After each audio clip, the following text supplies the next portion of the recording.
കാൽ നൂറ്റാണ്ടിലേറെയായി ദൈവപരിപാലനയിൽ ആശ്രയിച്ച് ഓട്ടോ ഓടിച്ച് തന്റെ ജീവിതമാർഗം കണ്ടെത്തുകയാണ് ഇരിട്ടിയിലെ വനിതാ ഓട്ടോറിക്ഷ ഡ്രൈവറായ ലിസി കെ.ജി. രാവിലെ വിശുദ്ധ കുർബാനയ്ക്ക് ശേഷം ഓട്ടോയുമായി ടൗണിലെത്തുന്ന ലിസി ആശ്വാസമാകുന്നത് ഒരുപാട് ജീവിതങ്ങൾക്കാണ്. ലിസി ഓട്ടോ ഓടിച്ചുണ്ടാക്കുന്ന സമ്പാദ്യവും കൂട്ടിയാണ് മക്കളെ പഠിപ്പിച്ചതും വിവാഹം കഴിപ്പിച്ചയച്ചതും. ദൈവപരിപാലനയുടെ അപകടങ്ങളിൽ നിന്ന് ദൈവം രക്ഷിച്ചതിന്റെ അനുഭവ സാക്ഷ്യം കൂടിയാണ് ലിസിയുടെ ജീവിതം. 26 വർഷം മുന്നേ ഞാന് സാധാരണ ഒരു കുടുംബിനിയായിരുന്നു. കുടുംബിനി എന്ന് പറഞ്ഞാൽ നമ്മുടെ വീട്ടിലെ കാര്യങ്ങളൊക്കെ നോക്കി 19 വയസ്സിന്റെ കല്യാണം കഴിച്ചു കൊണ്ടുവന്നാണ് ഹസ്ബൻഡിന്റെ വീട്ടില്. അപ്പൊ അതിനുശേഷം പുള്ളിക്കാരന് ഒരു പണി എടുത്തോണ്ടിരിക്കുന്ന സമയത്ത് 2-ാം നിലയുടെ മുകളിൽ നിന്ന് വീണായിരുന്നു. അപ്പൊ വീണ് കഴിഞ്ഞ ശേഷം ചതവും കാര്യങ്ങളൊക്കെ ആയിട്ട് പണിക്ക് പോകാൻ പറ്റാതെ ഇരുന്നൊരു കാലഘട്ടം ഉണ്ടായിരുന്നു. അപ്പൊ ആ സമയത്ത് 2 കുഞ്ഞു മക്കളെ നോക്കാനും എടുക്കാനും ഒക്കെ നമുക്ക് ബുദ്ധിമുട്ടും. അന്നത്തെ കാലത്തെ കാരണന്മാർക്ക് സാമ്പത്തികമായിട്ട് വളരെ ബുദ്ധിമുട്ടൊരു സമയമല്ലേ.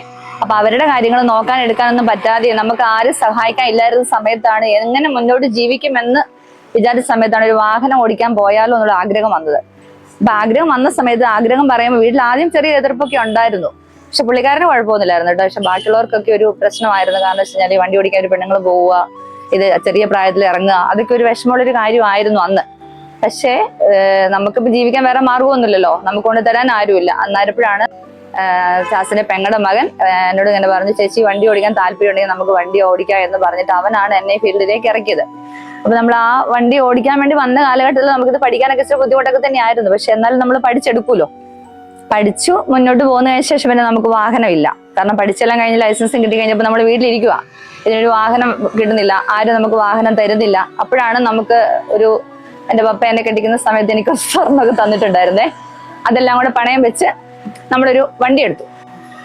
വണ്ടി എടുത്തു കഴിഞ്ഞപ്പോഴത്തേനും അത് 4 സ്റ്റോക്ക് വണ്ടി ആദ്യം ഇറങ്ങിയ സമയത്തായിരുന്നു. ആ വണ്ടിക്ക് ഭയങ്കര കംപ്ലൈന്റ് ആയതുകൊണ്ട് ആ വണ്ടി എനിക്കതുകൊണ്ട് മുന്നോട്ട് പോകാൻ പറ്റാതെയും അടവടയ്ക്കാൻ പറ്റാതെയും ബുദ്ധിമുട്ടിലേക്ക് വന്നതുകൊണ്ട് ആ വണ്ടി എൻ്റെ കയ്യിൽ നിന്ന് നഷ്ടപ്പെട്ടു പോയി. പിന്നെ മുന്നോട്ട് പോയത് മുഴുവനും വേറെ ആൾക്കാരെ വണ്ടി വാടകയ്ക്ക് എടുത്ത് ഓടിക്കൊണ്ടിരുന്ന കാലമായിരുന്നു. ആ സമയം തൊട്ട് ഞാൻ സ്കൂളിലെ പിള്ളേരെ എടുക്കുന്നുണ്ട്, സ്കൂൾ പിള്ളേരെ. പിന്നെ ജീവിതത്തിൽ അങ്ങനെ ഓരോരോ ഘട്ടങ്ങൾ ഇങ്ങനെ വന്ന് ഇതാ ഇപ്പൊ ഇവിടെ വരുത്തി.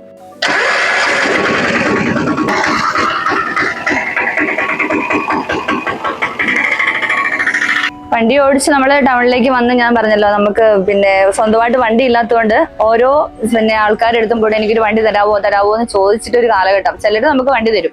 വണ്ടി തന്നു കഴിയുമ്പോൾ നമുക്ക് അവർക്ക് നിശ്ചിതമായൊരു തുക, അന്ന് 150 രൂപ കൊടുത്താൽ മതിയായിരുന്നു. കാരണം 100 രൂപയ്ക്കും വണ്ടി ഒരു കാലം ഉണ്ടായിരുന്നു. വാടക 100 രൂപ, മാസം 3000 രൂപ വരെ കൊടുക്കുന്നത്. അപ്പൊ അത് ചിലപ്പോൾ ഒരു വർഷം പോലും എത്തുമ്പോഴത്തേനും ചിലപ്പോൾ അവരത് വിൽക്കും, ചിലപ്പോൾ അത് വേറെ ആൾക്ക് കൈമാറും. അപ്പൊ നമുക്ക് വേറെ വണ്ടിയില്ല. അപ്പൊ നമ്മൾ വേറെ വണ്ടിയും കൊണ്ട് നമ്മൾ വേറെ വണ്ടിക്ക് വേണ്ടി അപ്പൊ ഒരുപാട് കഷ്ടപ്പെടുന്ന പറയാ. എന്താ പറയാ, കാരണം വെച്ചാൽ ഇവിടുന്ന് എടൂര് വരെ പോയിട്ട് ചേട്ടന്റെ വണ്ടി എടുത്ത് ഞാൻ ഇരിട്ടി വന്ന് ഓടിയിട്ട് രാത്രി സമയങ്ങളിൽ വീട്ടിൽ എത്തിയിട്ടുണ്ട്.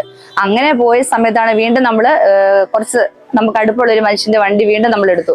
അത് കുറെ വർഷം ഓടി. അത് കഴിഞ്ഞപ്പോൾ ആ വണ്ടി അവരത് വിറ്റു കഴിഞ്ഞ ശേഷം പിന്നെ 8 വർഷം മുന്നേ, ഈ വണ്ടി എടുക്കുന്നതിന് 8 വർഷം മുന്നേ ഞാൻ ഇരിട്ടി തന്നെയുള്ള ഒരു സഹോദരന്റെ വണ്ടി എടുത്തായിരുന്നു.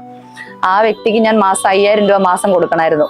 ആ 5000 രൂപ മാസം അവർ കൊടുക്കുന്ന സമയത്ത് ആ മനുഷ്യൻ പറഞ്ഞു, നിങ്ങൾ 5000 രൂപ എനിക്ക് തരുന്ന സമയം കൊണ്ട് ഞാൻ നിങ്ങൾക്ക് ഒരു വണ്ടി എടുത്താൽ നിങ്ങൾ ഓടുമെന്ന് ചോദിച്ചു. പക്ഷെ എനിക്ക് സത്യം പറയുകയാണെങ്കിൽ ആദ്യത്തെ നമ്മുടെ ആ ഒരു വിഷമം ഉണ്ടല്ലോ, ഒരു വണ്ടി നഷ്ടപ്പെട്ടു പോയത്, നമുക്ക് സ്ഥലം ഉണ്ടായത്, അതൊക്കെ നഷ്ടപ്പെട്ട ഒരു വേദന ഉള്ളത് കൊണ്ട് എനിക്ക് പേടിയായിരുന്നു സത്യം പറയുകയാണെങ്കിൽ വണ്ടി എടുക്കാൻ വേണ്ടിയിട്ട്. കാരണം നമ്മുടെ നിൽക്കുവോ, അത് നമുക്ക് മുന്നോട്ട് പോകാൻ വേണ്ടി പറ്റുമോ. പക്ഷെ എന്നായാലും ആ മനുഷ്യന്റെ നല്ല മനസ്സും കൊണ്ട് എടുത്തു തന്ന വണ്ടിയാണ് എൻ്റെ ഫ്രണ്ട്സ് ഇതിപ്പോ 7ാമത്തെ വർഷം എൻ്റെ കയ്യിലിരിക്കുന്നത്. അപ്പൊ ഈ വണ്ടിയും കൊണ്ട് ഞാനിപ്പോ സ്കൂളിലെ പിള്ളേരെ എടുക്കുന്നുണ്ട്. ഞാൻ രാവിലെ വീട്ടിൽ നിന്ന് ഇറങ്ങുന്നതാണ്. 5:45 ആകുമ്പോൾ ഞാൻ വീട്ടിൽ നിന്ന് ഇറങ്ങുന്നതാണ്. 5:45 ആകുമ്പോൾ ഞാൻ വീട്ടിൽ നിന്ന് ഇറങ്ങി കഴിഞ്ഞാൽ എനിക്ക് രാവിലെ നമ്മുടെ മദ്രസ സ്കൂളിലെ പിള്ളേരുണ്ട്.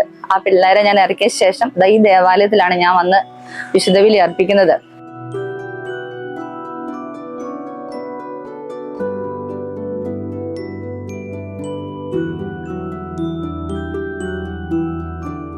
എല്ലാ ദിവസവും വിശുദ്ധ ബലിയിൽ പങ്കെടുക്കുകയും വ്യക്തിപരമായിട്ട് തന്റെ ജീവിതത്തിന്റെ എല്ലാ സങ്കടങ്ങളും ചേച്ചി മറക്കുന്നത് ഈ ഒരു വിശുദ്ധ കുർബാനയിൽ പങ്കെടുക്കുമ്പോഴാണെന്ന് പലപ്പോഴും പറഞ്ഞു കേട്ടിട്ടുണ്ട്. ഈ 26 വർഷം നിരന്തരമായിട്ട് ഓട്ടോ ഓടിച്ച് ആ കുടുംബത്തെ കരുപ്പിടിപ്പിച്ച ഒരു അയൺ ലേഡി എന്ന് വേണമെങ്കിൽ ചേച്ചിനെ കുറിച്ച് നമുക്ക് പറയാം. കാരണം ഇരിട്ടി ടൗണിൽ ഇടക്ക് ആരൊക്കെയോ സ്ത്രീകൾ ഓട്ടോ ഓടിക്കാൻ വന്നിരുന്നു, അവരൊക്കെ ഇടക്കതിട്ടിട്ട് പോയി. പക്ഷെ തുടർച്ചയായിട്ട് 26 വർഷം ഈ ഓട്ടോ ഓടിക്കുകയും അതോടൊപ്പം എന്നെ ആകർഷിച്ചിട്ടുള്ളത് ചേച്ചിയുടെ വിശ്വാസമാണ്. ഇത് മാതാവിന്റെ പള്ളിയാണ്. മാതാവിനോട് അകമഴിഞ്ഞ വിശ്വാസമുള്ള ഒരു അമ്മയാണ്. തറവാട്ടിലേക്ക് കയറി പോകുന്നത് പോലെയാണ് ചേച്ചി നിരന്തരമായിട്ട് ഈ പള്ളിയിൽ വരുന്നതും എല്ലാ ദിവസവും വിശുദ്ധ കുർബാനയിൽ പങ്കെടുക്കുന്നതും. പണ്ട് എന്റെ പപ്പ സർക്കസ് നടത്തിക്കൊണ്ടിരുന്ന ഒരാളായിരുന്നു, സർക്കസ് കൂടാരത്തിൽ. അപ്പൊ കുഞ്ഞായിരിക്കും തൊട്ട് ഞങ്ങള് പപ്പയുടെ കൂടെ സർക്കസ് കൂടാരത്തിൽ കൂടെ നടന്ന് ഞങ്ങളിങ്ങനെ ജീവിച്ചൊരു വ്യക്തികളായിരുന്നു. അപ്പൊ അപ്പനും അമ്മയും കൂടെ സ്ഥിരമായിട്ട് സ്ഥലം താമസിക്കാൻ ഇല്ലാതെ വരുന്ന സമയത്ത് ഞങ്ങൾ ചെമ്പേരിയിൽ വെച്ചൊരു വീടൊക്കെ, അന്ന് പപ്പ ഇങ്ങനെ സർക്കസ് കളിക്കാൻ വേണ്ടി പോയിട്ടൊക്കെ ഒരു വീടൊക്കെ മേടിച്ചിട്ടുണ്ടായിരുന്നു. അപ്പൊ ഞങ്ങൾ 3 പിള്ളേരായിരുന്നു, ഞാനും എന്റെ സഹോദരനും എന്റെ അനിയത്തിയും. ഞങ്ങൾ 3 വ്യക്തികളെ തന്നെ ആക്കിയിട്ടാണ് ഇവര് ഞങ്ങൾക്ക് വേണ്ടി കഷ്ടപ്പെടാൻ വേണ്ടി അന്ന് പുറത്തു പോകുന്നത്. അപ്പൊ നമുക്ക് അന്ന് ഒറ്റപ്പെട്ട ഒരു അവസ്ഥയാണ്. കാരണം പപ്പയും മമ്മിയും പോയി കഴിഞ്ഞാൽ മഴക്കാലം ആവുന്ന സമയത്താണ് വീട്ടിൽ പിന്നെ വരിക. സർക്കസ് ഓരോ സ്ഥലങ്ങളിലും പോയിട്ട് അവരുടെ ഇത് കടത്തി അങ്ങനെ കഷ്ടപ്പെട്ട് ഞങ്ങളെ വളർത്തിയതാ. ആ കഷ്ടപ്പാടെല്ലാം മനസ്സിലുള്ളത് കൊണ്ടും ഈ മറ്റുള്ളവരുടെ മുമ്പിൽ നമ്മളിങ്ങനെ വിഷമിക്കുന്ന ഒരു അവസ്ഥ വരാതിരിക്കാൻ വേണ്ടി എന്റെ കുഞ്ഞുങ്ങളെ ഞാൻ അതുപോലെ കഷ്ടപ്പെട്ട് തന്നെയാണ് വളർത്തിക്കൊണ്ട് വന്നേക്കുന്നത്. എന്റെ 2 മക്കളാണ് എനിക്കുള്ളത്. പിന്നെ വേറൊരു കാര്യം വെച്ചാൽ എന്റെ ചേട്ടായി, പുള്ളിക്കാരൻ നല്ലൊരു മനുഷ്യനാണ് കേട്ടോ. കാരണം വെച്ച് കഴിഞ്ഞാല് എല്ലാ കാര്യത്തിനും സപ്പോർട്ട് നിൽക്കുന്ന ഒരാളാണ്. കാരണം ഒരു തടസ്സവും ഇല്ല. എന്തെങ്കിലും ഒരു കാര്യങ്ങൾ ഞാൻ ചെയ്യാൻ വേണ്ടി പോയാലും പറയും നീ ചെയ്തോ, അതിനിപ്പോ എന്നാ. പക്ഷെ വീട്ടിൽ നമുക്ക് ഈ വണ്ടിയും കൊണ്ട് ഒരുപാട് പ്രശ്നങ്ങളൊക്കെ ഉണ്ടായിരുന്നു. നമ്മൾ പെണ്ണുങ്ങളായതുകൊണ്ട് ടൗണിൽ ഇറങ്ങുമ്പോൾ ഒരുപാട് ബുദ്ധിമുട്ടുകൾ നമ്മൾ അനുഭവിച്ചിട്ടുണ്ട്. അതൊക്കെ നമ്മുടെ വീട്ടിൽ ഒത്തിരി പ്രശ്നങ്ങൾ ഉണ്ടായിട്ടും ഉണ്ടായിരുന്നു. പക്ഷെ ആ സമയങ്ങളിലെല്ലാം തമ്പുരാന്റെ സാന്നിധ്യവും പരിശുദ്ധമ്മയോട് ചേർന്നുള്ള പ്രാർത്ഥനയും എന്റെ ഹസ്ബൻഡിന്റെ സപ്പോർട്ടും ഒക്കെ ആയിട്ട് അങ്ങ് മുന്നോട്ട് പോകുന്നത്. പിന്നെ എന്റെ കുഞ്ഞുങ്ങൾ വളർന്നു. 2 പെൺപിള്ളേരില് മൂത്തവളെ ഞാൻ കെട്ടിച്ചുവിട്ടത് അങ്ങാടിക്കടവിലാണ്. 2ാമത്തെ മകള് അമല ഹോസ്പിറ്റലിൽ ഇരിട്ടിയിൽ ജോലി ചെയ്യുന്നുണ്ട്. 2 പെൺപിള്ളേരെയും കെട്ടിക്കാൻ പറ്റി. അതൊക്കെ ഞാൻ എന്റെ ഈ വണ്ടി ഓടിയിട്ട് ഉള്ള ഉപജീവന മാർഗത്തിന്റെ ഒരു ഭാഗമായി ഞാൻ ഓരോ പൈസ മാറ്റി വെച്ചും സ്വരുക്കൂട്ടി ഒക്കെ എന്റെ കുഞ്ഞുങ്ങളെ നടത്തിയത്. അതിനേക്കാട്ടുപരി എനിക്ക് ഒരുപാട് വ്യക്തികൾ എന്നെ സഹായിച്ചിട്ടുണ്ട്. കാരണം വെച്ച് കഴിഞ്ഞാല് ഞാൻ അറിയുപോലും ചെയ്യാത്ത ആൾക്കാര്, എനിക്ക് ഒരു ഭവനമില്ലായിരുന്നു. ഒരു ഭവനം ഇല്ലാതെ ഞാൻ കഷ്ടപ്പെട്ട് ഞാൻ പ്രാർത്ഥിക്കുമായിരുന്നു എന്റെ ഈശോയെ ഒരു വീട്, നനയാത്തൊരു വീട് കിട്ടാൻ വേണ്ടി ഞാൻ ഒരുപാട് ആഗ്രഹിച്ചൊരു കാലം ഉണ്ടായിരുന്നു. ആ പ്രാർത്ഥന തമ്പുരാൻ കേട്ടതുകൊണ്ടാണ് എനിക്കിപ്പോ ഒരു വീട് നെല്ലിക്കാമ്പൊയിൽ ഒരു ചേട്ടൻ വെച്ച് തന്നതാണ്. ആ വീട്ടിലാണ് ഞങ്ങൾ കിടക്കുന്നത്. ഒരു ദിവസം ഞാൻ ഒരു ഹർത്താലിന്റെ സമയം കണ്ട് ഒരു ബസ് പണിയോട് പെട്ടെന്ന് വന്ന സമയത്ത് ഞാൻ ഇരിട്ടിക്കുന്ന സ്കൂൾ പിള്ളേരെ ഇറക്കിയിട്ട് ഞാൻ തിരിച്ചു പോകുമ്പോൾ ഒരു അമ്മയും കുഞ്ഞും വഴിക്ക് എന്നിട്ട് ഒന്ന് ഇരുട്ടി കൊണ്ടുവിടാന്ന് പറഞ്ഞു. നോക്കുമ്പോൾ അവർക്ക് ബസ്സില്ല. എന്നിട്ട് ബസ് സമരം പെട്ടെന്ന് വന്നപ്പോഴാണ്. പക്ഷെ എനിക്ക് എന്റെ മനസ്സിൽ പോകണ്ടെന്ന് ശക്തമായിട്ട് പറയുന്നുണ്ട്. പക്ഷെ ഈ 2 കുഞ്ഞിനെയും അമ്മേനെയും കണ്ട് എനിക്ക് പോകാതിരിക്കാൻ തോന്നുന്നില്ല. ഞാൻ അവരെയും കൊണ്ട് വന്ന് ഇരുട്ടി വന്നു. വീട്ടിലേക്കുള്ള പച്ചക്കറിയും പാലും എല്ലാം മേടിച്ച് അന്ന് ഞാൻ കല്ലുവല്ല താമസിക്കുന്നത്. നെല്ലിക്കാമ്പൽ വന്നിട്ട് 13 വർഷം ആകുന്നതേ ഉള്ളൂ. കല്ലുവല്ലേക്ക് പോകുന്ന സമയത്ത് വണ്ടിയുടെ ബ്രേക്ക് പോയി വണ്ടി എന്റെ നിയന്ത്രണം വിട്ടുപോയി. എനിക്ക് എന്നാ ചെയ്യേണ്ടതെന്ന് പോലും എനിക്ക് അറിയത്തില്ലാത്ത സാഹചര്യം വന്ന സമയത്ത് എന്റെ മാതാവിയെന്ന് വിളിച്ചൊരു ഓർമ്മ എനിക്ക് ശരിക്കും ഉണ്ട് കേട്ടോ. കാരണം വെച്ച് കഴിഞ്ഞാൽ അപ്പം ഞാൻ ഈ റോഡിൽ കൂടെ, പക്ഷെ എനിക്ക് എന്റെ വണ്ടിയുടെ ഈ സൈഡിലായിട്ട് വലിയൊരു മതിൽ പോലെ എനിക്ക് തോന്നുക. വലിയൊരു മതിലിന്റെ ഈ സൈഡിലേക്ക് വണ്ടി കൊണ്ട് ഇടിപ്പിക്കാനാ പറയുന്നത്. അപ്പൊ ഇങ്ങേ സൈഡിലേക്ക് ഒരു മതിൽ കാണുന്നത് ഞാൻ വണ്ടി വെട്ടിച്ചവിടെ വീണു. പക്ഷെ വണ്ടി അവിടെ ചെന്ന് ഇടിച്ചിട്ട് അവിടുന്ന് പതിയെ ആരോ പിടിച്ച് മറിച്ച പോലെ പയ്യെ വന്ന് എന്റെ ഈ ഇടത് സൈഡിലെ കാലയിലോട്ട് അങ്ങ് അമർന്നു. പക്ഷെ എനിക്ക് എഴുന്നേക്കാൻ പറ്റത്തില്ലല്ലോ, കാരണം ചെറിയ വണ്ടിയാ.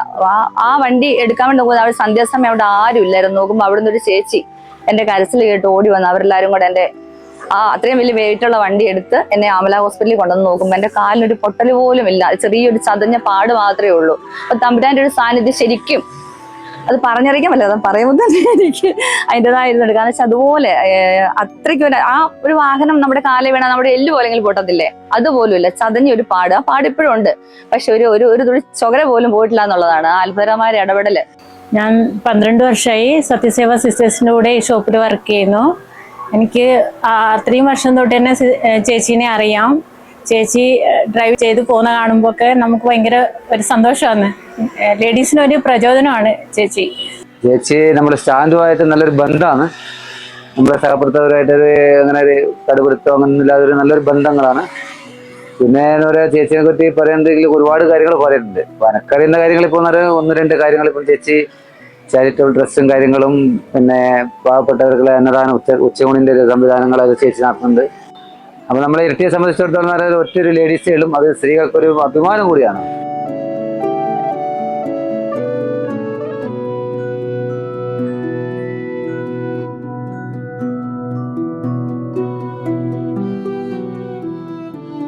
പപ്പയും മമ്മിയൊക്കെ നമ്മളിങ്ങനെ പണിക്ക് പോകുന്ന സമയത്ത് നമ്മൾ ഒറ്റപ്പെട്ടിരുന്ന സമയമുണ്ട്. ആ സമയത്ത് ആങ്ങളെ അനിയത്തിയും പഠിക്കാൻ പോകുമ്പോൾ ഞാൻ തന്നെയായിരുന്നു എൻ്റെ വീട്ടിലുണ്ടാവുക.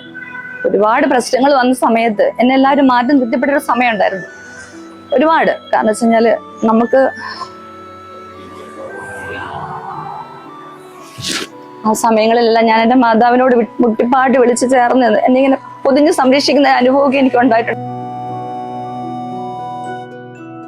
ആകാശം പോലെ വിശാലം നാഥാ നിൻ സ്നേഹമെത്ര എത്രയഗാധം, ആകാശം പോലെ വിശാലം, നാഥാ നിൻ സ്നേഹമെത്രയഗാധം. പെറ്റമ്മ പോലും അറിയും മുൻപേ സ്നേഹിച്ചുവല്ലോ ദൈവം എന്നെ, സീമാതീതമാനന്ദം.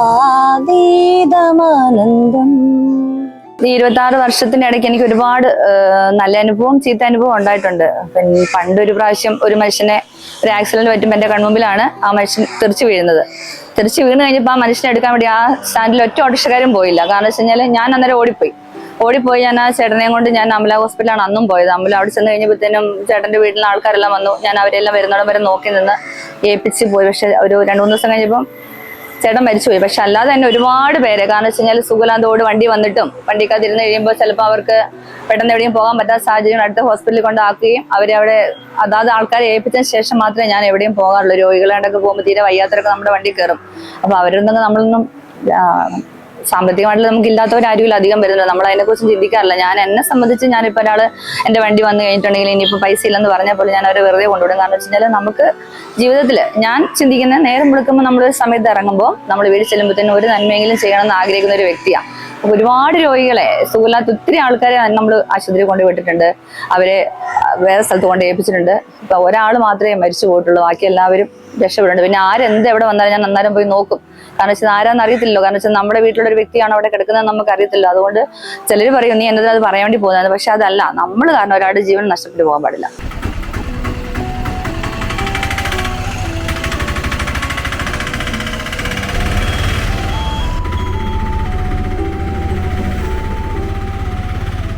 ഞാൻ രാവിലെ വീട്ടിൽ നിന്ന് ഇറങ്ങുന്ന സമയത്ത്, ഇപ്പൊ ഞാൻ പറയില്ല, മദ്രസയിലെ കുട്ടികളെ ഇറക്കാൻ വേണ്ടി വരുന്നതുകൊണ്ട് 5:45 വീട്ടിൽ നിന്ന്. ആ സമയത്ത് ഞാൻ അതിന്റെ സംരക്ഷണമുള്ള 91 സങ്കീർത്തനം പ്രാർത്ഥന ചെല്ലും. അപ്പൊ ഞാൻ എന്റെ ഈശോയെ, ഞാൻ വണ്ടി പോകുന്ന സമയത്ത് അങ്ങയുടെ സംരക്ഷണം എനിക്ക് ഉണ്ടാകണം, മാതാവ് എന്റെ കൂടെ ആയിരിക്കണം.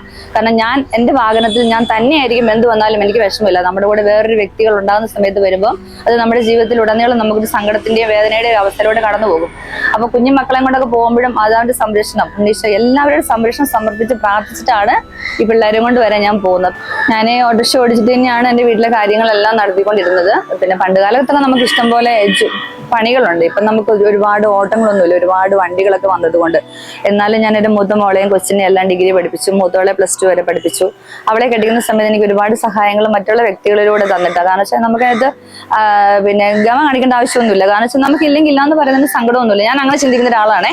കാരണം വെച്ച് കഴിഞ്ഞാൽ നമുക്കൊരാൾ തന്നിട്ടുണ്ടെങ്കിൽ തന്നു എന്ന് നമ്മുടെ ഓർമ്മയിൽ എപ്പോഴും ഉണ്ടാകണം, നമ്മുടെ മരണം വരെയും. കാരണം വെച്ച് കഴിഞ്ഞാൽ ഇല്ലേ പിന്നെ 4 ദിവസം കഴിഞ്ഞിട്ട് അവർ ഓർക്കല്ലേ, അവർക്കത് കൊടുത്തിട്ടാ ഇങ്ങനെ വലിയ ഗമ നടക്കുന്നെന്ന് പറയുന്നത് എനിക്ക് ഇഷ്ടമല്ല. കാരണം വെച്ച് കഴിഞ്ഞാൽ അപ്പൊ നമുക്ക് അതുപോലെ തന്നെ കൊച്ചിനെ ഞാൻ ഡിഗ്രിക്ക് പഠിപ്പിക്കുന്ന സമയത്ത് ആദ്യത്തെ 1 വർഷം എനിക്ക് പഠിപ്പിക്കാൻ വേണ്ടിയിട്ട് ഒരു സഹോദരൻ എനിക്ക് പൈസ തന്നിട്ടുണ്ടായിരുന്നു. പിന്നെയുള്ള കാലഘട്ടങ്ങൾ മുഴുവൻ അവളെ പഠിപ്പിച്ചു, ഡിഗ്രി പഠിപ്പിച്ചു, അവളെ ടാലി പഠിച്ചു, BCom പഠിച്ച് പാസ്സായി. ഇപ്പം അമല ഹോസ്പിറ്റലിൽ റിസപ്ഷനിലായിട്ട് ജോലി ചെയ്യുന്ന 7 വർഷമായി.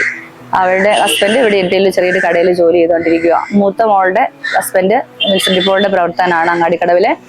പിന്നെ മുനിസിപ്പൽ ഡിപ്പോയുടെ ആംബുലൻസ് ഡ്രൈവറാണ്. അവർ സന്തോഷമായിട്ട് കുഞ്ഞ് കടയൊക്കെ ഇട്ടിട്ട് അങ്ങനെ സന്തോഷമായിട്ട് പോകുന്നു. അവരുടെ എല്ലാ കാര്യങ്ങളും, കൊച്ചുമക്കളുടെ കാര്യങ്ങളാണെങ്കിൽ ഇപ്പോഴും ഞാൻ ചെയ്യുന്നുണ്ടെങ്കിൽ തന്നെ ഞാൻ ഈ വണ്ടിയോടി പൈസ കൊണ്ടൊക്കെ തന്നെയാണ് ചെയ്യുന്നത്. 4 കൊച്ചുമക്കളുണ്ട് കേട്ടോ.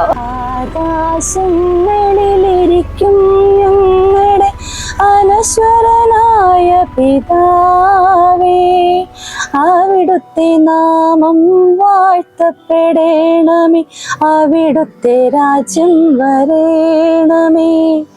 ആകാശങ്ങളിലിരിക്കും ഞങ്ങളുടെ അനശ്വരനായ പിതാവേ.